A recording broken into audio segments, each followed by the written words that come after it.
நம்ம சிவப்பித்தன் சேனலுக்கு முதன்முறையாக வரவங்களாக இருந்தால் மறக்காமல் சப்ஸ்கிரைப் பட்டனையும் பக்கத்தில் இருக்க பெல் ஐக்கானையும் ப்ரெஸ் பண்ணிக்கோங்க. இந்த வீடியோவை லைக் பண்ணிவிட்டு உங்கள் நண்பர்களோட இதை பகிர்ந்து கொள்ளுங்கள். திருச்சிற்றம்பலம்.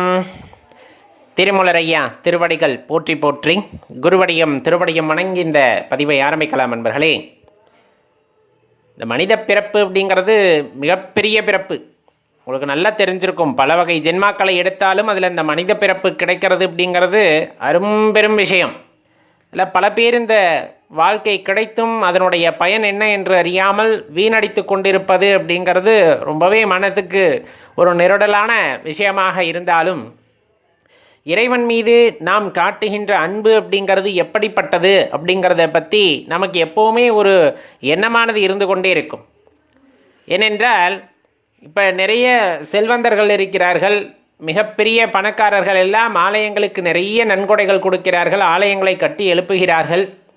அதே போல் பூஜைக்கு பொருட்களை வாங்கி கொடுக்கிறார்கள். இந்த மாதிரி அவங்கவுங்களுக்கு விதிக்கப்பட்ட கர்மாக்களை செய்கிறார்களே, நம்மால் எதுவும் செய்ய முடியவில்லையே, நம்மை இறைவன் இப்படி ஒரு நிலைமையில் படைத்து விட்டாரே அப்படிங்கிற எண்ணம் யாருக்காவது இருந்தால் கண்டிப்பாக மாற்றிக்கொள்ள வேண்டும்.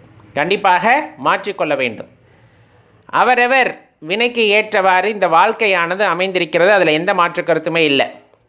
இப்போ அவர்களுடைய பக்தியும் உயர்ந்த பக்தி தான், இல்லை என்றெல்லாம் சொல்லவில்லை. பூஜை பொருட்கள், இப்போ நிறைய அபிஷேக பொருட்கள், அலங்காரத்திற்கு பூக்கள், ஆடை, இந்த மாதிரி நிறைய விஷயங்களை, பட்டு வஸ்திரம் வாங்கி சாத்துறாங்க. எல்லாமே இருந்தாலும் அக மகிழ்வோடு அகத்தே தூய்மையோடு அந்த திருப்பணிகளை செய்யும் பொழுது கண்டிப்பாக அவர்களும் ஒரு உயர்ந்த இடத்தில் இருக்கக்கூடியவர்கள் தான். அப்படிப்பட்டவர்கள் நீங்களாக இருந்தாலும் அது ஒரு உயர்ந்த குணம்தான், இல்லை என்றெல்லாம் கூறவில்லை.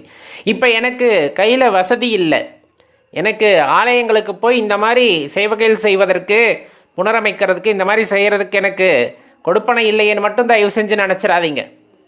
ஏன்னா இப்போ உங்ககிட்ட செய்யணுங்கிற எண்ணம் இருக்குது அப்படிங்கும் போதே அது பெரிய விஷயம். இப்போ உதாரணத்துக்கு எடுத்துக்கோங்க, இப்போ அந்த உண்மையான பக்தியை தவிர்த்து யாராவது ஆடம்பரத்திற்காக பூஜை பொருட்களை வாங்கி கொடுக்கிறார்கள், அதே போல் பட்டு வஸ்திரம் வாங்கி கொடுக்குறாங்க, ஏதாவது புனரமைப்பிற்காக உதவி செய்கிறார்கள் அப்படின்னா அவங்களுக்குள்ளே இருக்கும் பக்தி. ஆனால் அகத்தே ஒரு தெளிவில்லாமல் செய்யப்படுகின்ற பக்தியானது எப்படிப்பட்டதுன்னா, திருமூலர் பெருமான் ஒரு இடத்துல தெளிவாக குறிப்பிடுவார்.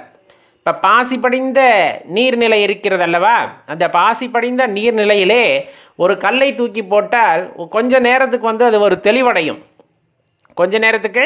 தெளிவடையும், அதன் பின்னர் பார்த்திங்கன்னா திருப்பி அந்த பாசியானது படர்ந்து கொள்ளும், மீண்டும் அந்த இடத்தை சூழ்ந்து கொள்ளும் அப்படின்ட்டு குறிப்பிடப்படும். இந்த உள்ளத்திலே ஒரு தெளிவில்லாமல் செய்யப்படுகின்ற பக்தி, உள்ளத்திலே அந்த ஒரு அன்பில்லாமல் செய்யப்படுகின்ற பக்தி அப்படிங்கிறது அந்த பாசி படர்ந்த நீர்நிலைக்கு ஈடானது. அந்த நேரத்தில் நீங்கள் சாமியை கும்பிட்டு போதும் மட்டும் எப்படி இருக்குன்னா ஒரு தெளிவு கிடைத்தார் போல இருக்கும், மீண்டும் அந்த காரிருளானது சூழ்ந்து கொள்கிறது, பாசி படர்வது போல காரிருளானது சூழ்ந்து கொள்கிறது. ஆனால் இந்த பொருளுக்கும் பொண்ணுக்கும் இல்லை இந்த மாதிரியான விஷயங்களுக்கும் உட்பட்டதல்ல அந்த பக்தி அப்படிங்கிற உயரிய நிலை. அது எப்படிப்பட்டது அப்படின்னு பார்த்தோன்னா அன்புக்கு மட்டுமே கட்டுப்பட்டது, அகத்தால் செய்யப்படக்கூடிய வழிபாட்டிற்கு கட்டுப்பட்டது அந்த அன்பு அப்படிங்கிறது. இன்னும் சொல்லப்போனால் இப்போ உதாரணத்துக்கு எடுத்துக்கோங்க, கழுகு ரொம்பவே ஆற்றல் வாய்ந்தது. இப்போ கோழி, தாய்க்கோழி தன்னோட குஞ்சுகளை பொத்தி பொத்தி வளர்க்கும். இப்போ காக்காயோ கழுகோ அது பறக்கிற தன்மை உடையது, டக்குன்னு அந்த குஞ்சுகளை கொத்தி தூக்கிட்டு போகக்கூடிய ஆற்றல் உடையது தான். ஆனால் கோழி பலமானதா பலவீனமானதா அப்படிங்கிறத எப்போ தெரிஞ்சுக்கலான்னா அந்த குஞ்சுகள் மீது அது வைத்திருக்கின்ற பாசத்தை பொறுத்து. தன்னுடைய குஞ்சுகளை யாராவது தூக்க வந்துட்டால் அந்த கோழி பார்த்திங்க அப்படின்னா உக்ரமாக மாறிட்டு கழுகாக இருந்தாலும் துரத்தி கொத்தும். அப்போ அந்த இடத்துல பார்த்திங்கன்னா அந்த உண்மையான அன்பு அப்படிங்கிறது வென்று விடுகிறது. இப்போ நம்ம நினைக்கிறோம் இல்லையா, நிறைய பேர் எப்போவுமே மந்திர ஜபம் சொல்லி கொண்டிருக்க, இன்னும் தேவர்கள் கூட இறைவனின் அருகிலே நின்று கொண்டு மந்திரத்தை ஜபித்து கொண்டிருப்பார்கள், இறைவன் நாமத்தையே பாடிக்கொண்டிருப்பார்கள். அவர்களுக்கெல்லாம் கிட்டாத அந்த அன்பா நமக்கு கிடைத்து விட போகிறது, அந்த கருணையா நமக்கு கிடைத்து விட போகிறது என்றெல்லாம் தயவு செய்து நினைக்கக்கூடாது.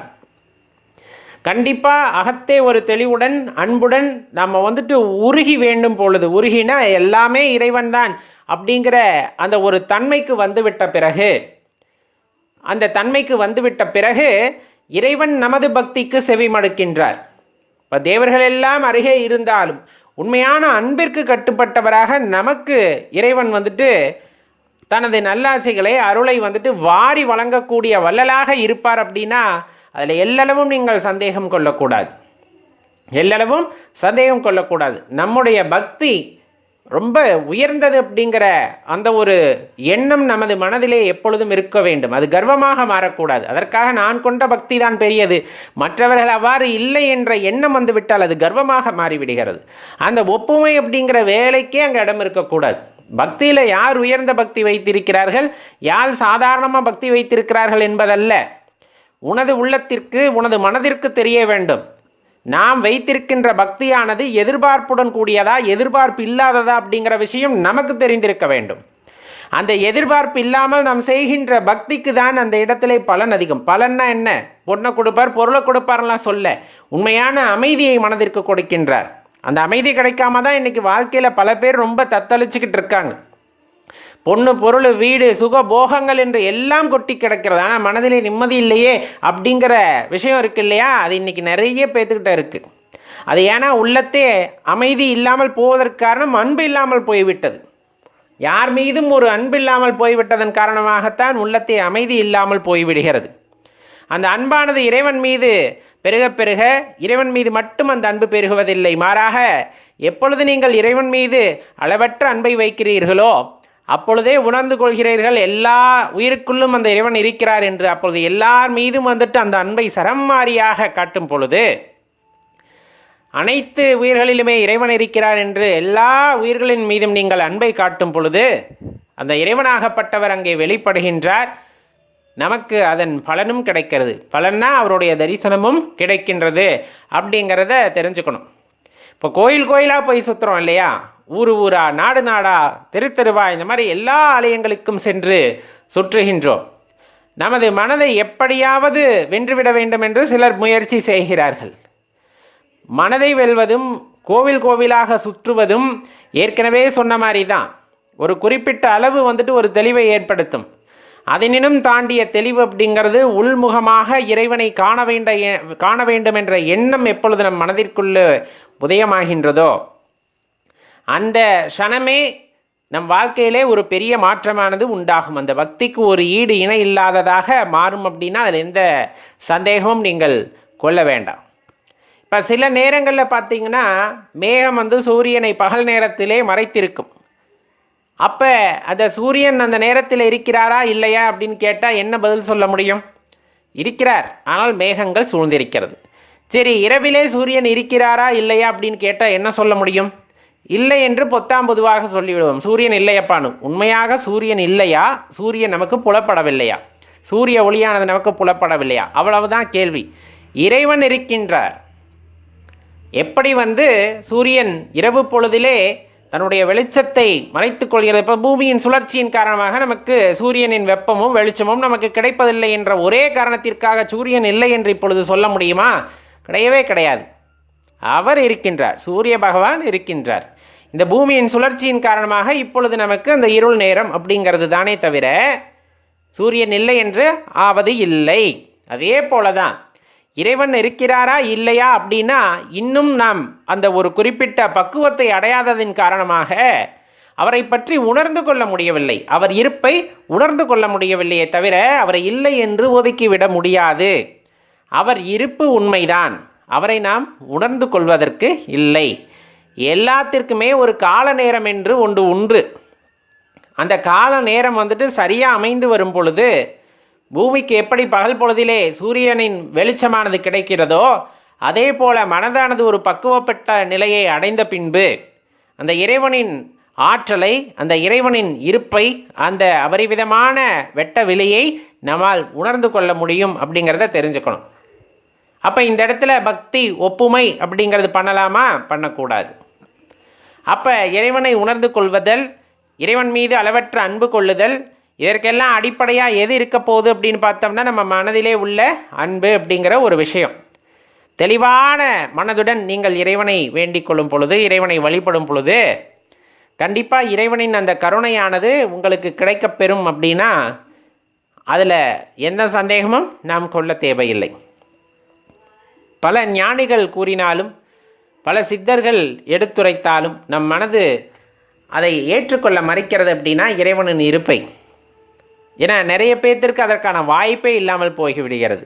இப்போ நமக்காவது இறைவனை பற்றி பேச வேண்டும் என்ற எண்ணம் வருகிறது. பேசினால் பலன் உண்டா? கிடையாது. உண்மையாகவே பேசுவதினாலோ பாடுவதினாலோ அவர் புகழை எப்பொழுதும் பாடிக்கொண்டே இருப்பதினாலோ மட்டும் நமக்கு இறைவனின் கருணையானது கிடைக்கப் பெறுவதில்லை. வெறும் நான் மட்டும் அந்த வார்த்தையை உச்சரிக்கிறது என்றால் அதனால் எந்த பலனும் இல்லை. உள்ளார அனுபவித்து மனமானது குளிர்ந்து அப்படியே மகிழ்ச்சி அடைந்த நிலையிலே திளைத்திருந்து இறைவனை பற்றி பாடுகின்ற ஒவ்வொரு வார்த்தைக்கும் பலன் அதிகம். இப்போ சாதாரணமாக சாப்பாடு சாப்பிட்றீங்க, ஏதாவது வேறு இடத்துல கவனத்தை வச்சு சாப்பிட்டுக்கிட்டு இருந்தீங்கன்னா அதோட ருசியும் தெரியாது, அதோடைய தன்மையும் நமக்கு புரியாது. மாறாக அந்த உணவை ரசித்து உண்பதின் மூலமாக உண்மையாகவே அதிலே சேர்க்கப்பட்ட சேர்மங்களை அனைத்தையும் நம்மால் உணர்ந்து கொள்ள முடியும். அதே போலத்தான் இறைவனை பற்றி பாடுகின்றோம், இறைவனை புகழ்கின்றோம் என்றால் ஏதேனும் ஒரு பதிகத்தில் இருக்கிறது என்பதற்காக கடகடகடவென்று பாடினால் அதனின் பொருளை உணர்ந்து கொள்ள முடியாதது போலவே அதில் உள்ள சாரத்தையும் நம்மால் புரிந்து கொள்ள முடியாது. அதில் இருக்கின்ற ஒவ்வொரு எழுத்துக்கும் ஒவ்வொரு அதிர்வு உண்டு, ஒவ்வொன்றும் ஒவ்வொரு அன்பை போதிக்கக்கூடியது. அதை உணர்ந்து நாம் பாடுகின்றோம். அந்த பதிகங்களை உணர்ந்து நீங்கள் பாடுகிறீர்கள் அப்படிங்கும் போது அது ஒரு அலாதியான இன்பத்தை உங்களுள் எழுப்பும், உண்டாக்கும். இல்லை, பதிகங்களை தாண்டி எனக்குள்ளே உருகின்ற கற்பனைக்கெல்லாம் வார்த்தை வடிவம் கொடுத்து நான் உள்ளார்ந்து அனுபவித்து இறைவனை பாடுகின்றேன் அப்படிங்கும் போது அது இன்னும் பெரிய ஆனந்தத்தை உங்களுள் ஏற்படுத்தும், இன்னும் பெரிய ஆனந்தத்தை உங்களுள் கண்டிப்பாக ஏற்படுத்தும். அந்த ஆனந்தத்தை யாராலும் சொல்லில் அடக்க முடியாது. அந்த ஆனந்தத்திற்கு யாரும் வார்த்தை வடிவம் கொடுக்க முடியாது. அது இறைவனை அடைவதற்காக வந்த வார்த்தைகள், இறைவனை உணர்ந்ததின் பொருட்டு நம் வாயிலே இருந்து வந்த வார்த்தைகள். அதற்கு ஈடு இணை என்பது எதுவும் கிடையாது அப்படிங்கிறத தெரிஞ்சுக்கணும். அந்த மாதிரியான வார்த்தைகளுக்கு இறைவன் மயங்கி விடுகிறார், செவி சாய்க்கின்றார். இப்போ ரொம்ப கெட்ட குணம், என்ன மாதிரி ஒரு மோசமான மனிதனை பார்க்கவே முடியாது. அந்த அளவுக்கு மனது ஃபுல்லாக வஞ்சகமாக இருக்குது. கோபம், குரோதம், காமம், இந்த மாதிரி பல விஷயங்கள். எதையெல்லாம் மனித குலத்திற்கு தேவையில்லாத குணங்களோ, எதையெல்லாம் தீய குணம் என்று வரையறை செய்திருக்கிறார்களோ அந்த குணமெல்லாம் என்னிடம் உள்ளது. நான் எப்படி சிவபெருமானை வழிபட முடியும்? நான் எப்படி சிவபெருமானை வழிபட முடியும்? அவ்வாறு வழிபட்டாலும் என்னை இறைவன் ஏற்றுக்கொள்வாரா அப்படின்னு ஒரு சின்ன ஐயப்பாடு இருக்குது. அப்படின்னா கண்டிப்பாக இதை நம்ம தெரிஞ்சுக்கணும். எல்லா உயிரினங்களுக்குமே ஏதேனும் ஒரு சிறப்பான குணம் இருக்கும். உங்களுக்கு தெரிந்தது தான், சிறப்பு அப்படிங்கிறது இருக்கும். அதே போல் மனிதர்களாக பிறந்த எல்லாருக்குமே நல்ல குணம் என்று இருக்கும். அதே சமயத்தில் தீய எண்ணங்கள் அப்படிங்கிறதும் இருக்கும். ஒரு சிலருக்கு நல்ல குணங்கள் மேலோங்கி இருக்கும், தீய குணம் கொஞ்சம் கம்மியாக இருக்கும். சிலருக்கு தீய குணம் மேலோங்கி இருக்கும், நல்ல குணம் கொஞ்சமாக இருக்கும். சில பேர்த்துக்கு நல்ல குணமே இருக்காது. அந்த வகையில் பார்த்தா அப்படின்னா இப்படிப்பட்டவர்கள் எல்லாம் சிவபெருமானை வழிபட முடியுமா, சிவத்தை உணர்ந்து கொள்ள முடியுமா அப்படிங்கிற கேள்வி வருது இல்லையா? அப்படி கேள்வி வந்ததுன்னா நம்ம என்ன குணமுடையவராக இருந்தாலும் சிவபெருமானை வழிபடலாம். நம்ம எந்த குணமுடையவராக இருந்தாலும் சிவபெருமானை வழிபடலாம். வழிபடும் முன்பு உனக்கு என்ன குணம் வேண்டுமானாலும் இருந்திருக்கலாம். வழிபட ஆரம்பித்த பின்னர் சில விஷயங்களை நாமே மாற்றிக்கொள்வோம், சில விஷயங்களை மாற்றிக்கொள்ள வேண்டும். அதுதான் அந்த இடத்துல நியதி. ஏன்னா காமம், குரோதம், மதம், ஆச்சரியம், லோபம், இந்த மாதிரி நிறைய விஷயங்கள் சொல்லிக்கொண்டே போகின்றோம் அல்லவா? இது எல்லாம் அழுக்குகள். இதையெல்லாம் மூட்டையாக சுமந்து கொண்டிருக்கின்றோம். சிவபெருமானை வழிபட ஆரம்பித்த பின்பு இந்த மூட்டையில் இருக்கின்ற ஒவ்வொன்றாக கீழே விழுந்துவிடும் அல்லது நம்மை விட்டு பிரிந்துவிடும். இப்போ ஒரு குடிசையில் வசிச்சுக்கிட்டு இருக்கோம், நம்மளுக்கு அதுதான் நிலைமை இல்லையா? நம்ம உடல் தான் குடிசை இல்லையா? இதுதான், இதில் தான் வாழ்ந்தாகணும் அப்படிங்கிற மாதிரி நம்ம வீடு ஒன்று இருக்குது. இப்போ நான் அந்த இடத்துல என்னை நான் புது மனுஷனை ஆக்கிக்கணும் அப்படின்னா புது வீடு ஒன்று கட்டுற மாதிரி, சரியா? இப்போ நம்ம புது வீடு ஒன்று கட்டணுன்னா என்ன பண்ணும்? நம்மளுக்கு இருக்க நிலம் அது ஒன்று தான், பழைய வீடு அங்கே இருக்குது, ஆனால் நான் புது வீடு கட்டணும், என்ன பண்ணணும்? அதை இடிச்சாக வேண்டும், அதை இடித்து தள்ளியாக வேண்டும். அந்த இடத்தை இடித்து தள்ளி நல்லா சுத்தமாக்கிட்டு அதன் பின்பு தான் நம் புதிதாக அந்த இடத்திலே வீடு கட்ட முடியும். இது சித்பவானந்தரையா அழகாக குறிப்பிடுவாங்க. ஒருவனுக்குள் தீய குணங்கள் வந்துட்டு மேலோங்கி இருக்கிறது, அந்த இடத்துல வந்துட்டு நம்மளால் சிவத்தை உணர முடியுமா அப்படின்னா அந்த குணங்களை எல்லாம் வெட்டி சாய்க்க வேண்டும். அந்த குணங்களை எல்லாம் வெட்டி சாய்க்க வேண்டும், அல்லது வேரோடு பிடுங்கி எறிதல் வேண்டும். இதெல்லாம் நடக்கிறதா? இதெல்லாம் நடக்குமா? நம்மளுக்கு ஒரு கேள்வி இருக்கும் இல்லையா? இது ரொம்ப கொடுமையான விஷயமா இருக்குது. எனக்குள்ளே இருக்கிற அந்த காம எண்ணமாகட்டும், குரோத எண்ணமாகட்டும், கோபமாக இருக்கட்டும், ரொம்ப அளவுக்கு அதிகமாக இருக்குது. நான் எப்படி அதை வேரோடு பிடுங்கி எறிய முடியும் அப்படின்னா, புது வீடு கட்ட வேண்டும் என்ற எண்ணம் ஆழ் மனதிலே ஆழமாக பதியும் பொழுது அந்த பழைய வீட்டை பற்றி கவலையே பட மாட்டோம். அதை இடிச்சிட்டு அந்த இடத்துல புது வீடு கட்டினா போதும் அப்படிங்கிற எண்ணமானது நம்ம மனதுக்குள்ளே ஆழமாக வேரூன்றிடும். அப்போ பழைய வீட்டை பற்றி கவலைப்படுவோமா? கிடையாது. ஏன்னா நம்ம தான் ஒரு புது வீடு கட்ட போகிறோம், அங்கே போய் ரொம்ப ஆனந்தமாக இருக்க போகின்றோம் அப்படிங்கிற எண்ணம் நமக்குள்ளே வந்து விடுகிறது என்றால் பழைய வீட்டை பற்றி கவலைப்பட மாட்டோம். அதே போல தான் இந்த இறை உணர்வை பற்றின புரிதல் உங்களுக்கு வந்துவிட்டால், உண்மையான இன்பம் அப்படிங்கிறத பற்றின புரிதல் நமக்கு வந்துவிட்டால், இந்த காம குரோத லோபங்களை பற்றியெல்லாம் கொஞ்சம் கூட நமக்கு எண்ணம் இல்லாமல் போய்விடும். இந்த காமத்திலே திளைத்திருக்கிறவர்கள் கூட சிவனுடைய அன்பின்பால் ஈர்க்கப்பட்டு விட்டால், அந்த உண்மையான அன்பை அவர்கள் அனுபவித்து விட்டார்கள் என்றால் இந்த சிற்றின்பத்திற்கெல்லாம் அவர்கள் வாழ்க்கையிலே இடம் இருக்காது எப்போவுமே. ஏன்னா பேரின்பத்தை அனுபவிக்கும் போது இந்த சிற்றின்பம் வந்துட்டு அவர்களுக்கு பெரிதாக தோன்றுவதில்லை. அப்போ நம்ம ஏதோ ஒரு விதத்தில் ஒரு தீய எண்ணங்களால் சூழப்பட்டிருக்கின்றோம். நம்ம வாழ்ந்த சூழ்நிலைகள் அவ்வாறு இருந்திருக்கலாம். அதனால் நம்ம சிவபெருமான் மீது வைத்த பக்தி பொய்யாகி விடுமா அப்படின்னா கிடையாது. நீங்கள் உண்மையான பக்தி அவர் மீது செலுத்த செலுத்த அந்த இன்பத்தை உணர ஆரம்பித்து விடுவோம். உண்மையான அந்த இன்பத்தை உணர ஆரம்பித்து விடுவோம். எது வாழ்க்கையிலே நமக்கு ரொம்ப முக்கியம் என்பதை உணர ஆரம்பித்து விட்டால் இந்த கோபம், இந்த குரோதம், மதம், இந்த போல ஆசா பாசங்கள் இதையெல்லாம் தேவையில்லாதது அப்படின்னு கொஞ்சம் கொஞ்சமாக ஒதுக்க ஆரம்பிச்சிடுவோம். அதுதான் புடுங்கி எறிதல் அப்படின்னு சொல்கிறது. வேரோடு புடுங்கி எறியுங்கள் அப்படின்னா நம்ம செடியை மாதிரியெல்லாம் இல்லை, அப்படியே கொஞ்சம் கொஞ்சமாக அதை அசைச்சு அசைச்சு நம்ம மனசில் அந்த எண்ணங்கள் எதுவுமே இல்லாமல் அதை வெளியேற்றி விடுவது. எப்போ இது முடியும் அப்படின்னா, உண்மையான பக்தியின் சாரத்தை நாம் உணர்ந்து கொண்டால், அந்த பக்தியை முழுமையாக நான் அனுபவிக்க வேண்டும் என்ற எண்ணம் நமக்குள் வந்துவிட்டால் இது அனைத்தும் சாத்தியமே. இது அனைத்தும் சாத்தியமே. சாத்தியம் இல்லாமல்லாம் போகாது.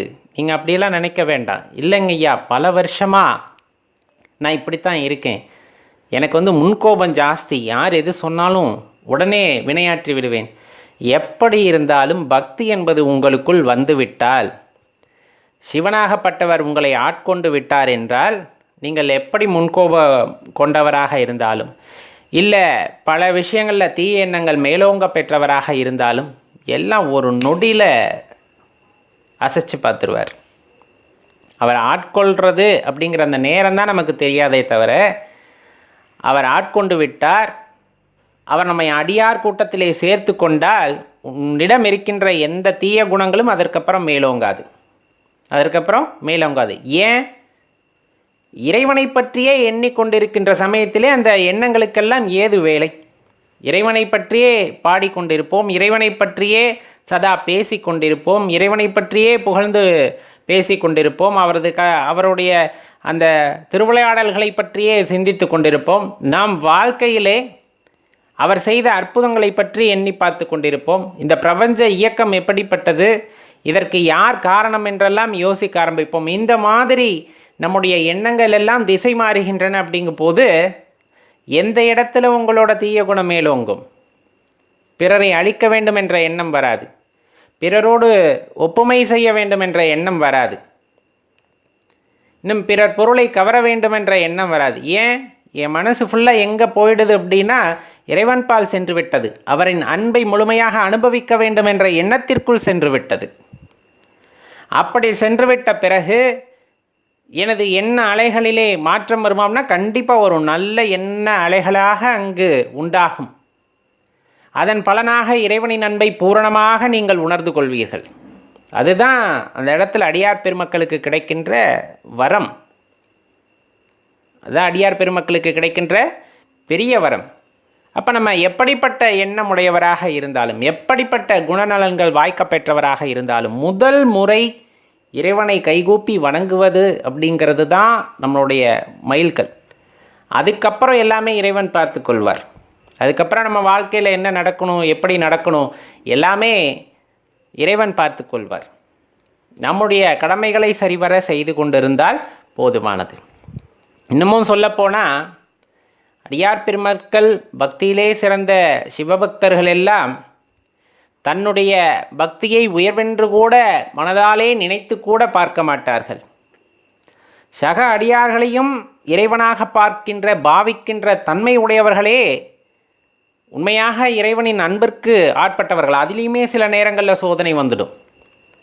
இறைவன் அதிலையுமே சோதனை வைப்பார். ஏன்னா அடியேன் இறைவன் மீது வைத்திருக்கின்ற அன்பு அப்படிங்கிறது வேற. இன்னும் பெருமக்கள் இருக்கிறார்கள். அந்த உயர்ந்த அன்பு, அவர்களெல்லாம் இறைவன் மீது வைத்திருக்கிற அன்பானது மிகவும் உயர்ந்த அன்பு. அவர்களுடன் நம்ம எல்லாம் ஒப்பிட்டே பேசவே கூடாது. ஒப்பிட்டு பார்த்தலே பெரிய குற்றம். அப்படிப்பட்ட சூழ்நிலையிலே நம் மனதிலும் கர்வத்தை ஏற்படுத்துகின்ற நாட்களோ நிமிடங்களோ வரும். சில நேரங்களில் இறைவனுடைய பரீட்சை அதெல்லாம். நம்மை விட பக்தியில் உயர்ந்தவரா அப்படிங்கிற எண்ணம் ஒருவரை பார்த்து நமக்குள் வந்துவிட்டாலே அது போய்விட்டது என்ற அர்த்தம். என்ன போய்விட்டது? நம் பரீட்சையில் தோற்றுவிட்டோம் என்ற அர்த்தம். அந்த எண்ணம் எப்பொழுதுமே வரக்கூடாது. ஏன்னா பக்தியில் புகழுக்கு ஆசைப்படக்கூடாது. பக்தி வந்துட்டால் அன்பின் மீது நாட்டம் செல்ல வேண்டுமே தவிர அதன் மூலமாக கிடைக்கின்ற புகழுக்கு அடிமையாகிவிடக்கூடாது. அந்த புகழுக்கு ஆசைப்பட்டால் பக்தியில் நம்மால் நீடித்திருக்க முடியாது. அந்த இறைவனின் அந்த அன்பை நம்மால் உணர்ந்து கொள்ள முடியாது. இது நிதர்சனமான உண்மை. இது யாராலும் மறுக்க முடியாது.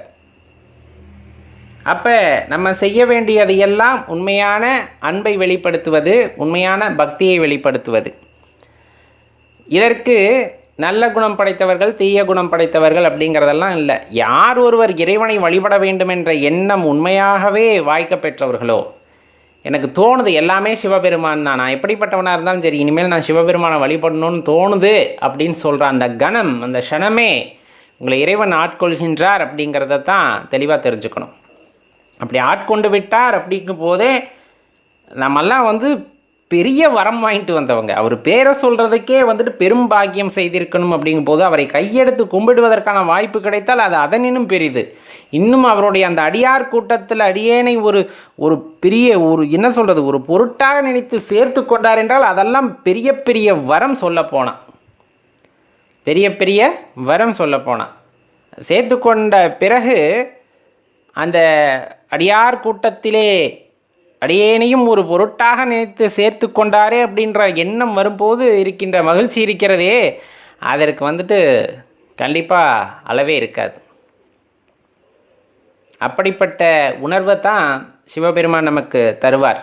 நம்ம எப்படிப்பட்ட குணநலம் வாய்க்க பெற்றவராக இருந்தாலும், எந்த குணம் வாய்க்க பெற்றவராக இருந்தாலும், சிவ சின்னங்கள் நம் உடலிலே பதியும் பொழுது, ஏறும் பொழுது தன்னை போல மாற்றமானது ஏற்படும்.